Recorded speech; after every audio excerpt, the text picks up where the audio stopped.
যে বন্যা পরিস্থিতি অবস্থা, মানুষের নৌকা চড়তেছে বৃষ্টিতে, পানিতে এত দুর্গম অবস্থা হয়েছে। যারা পানিতে নৌকা চালাচ্ছে আমাদের ঢাকা সিটিতে, বটতলা, ইসমাইলগুলি, ঢাকা, খিলগাঁও, তালতলা,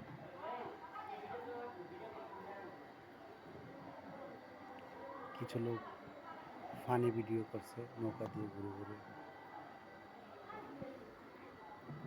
দুঃখজনক ব্যাপার। এটা হচ্ছে আমাদের ভাড়াটিয়া বাসা, আর এখানে আমরা আশ্রয় নিয়েছি, শেল্টার সেন্টার। এই আমাদের আয়াতুল্লাহ কাকা আমাদেরকে হেল্প করছে।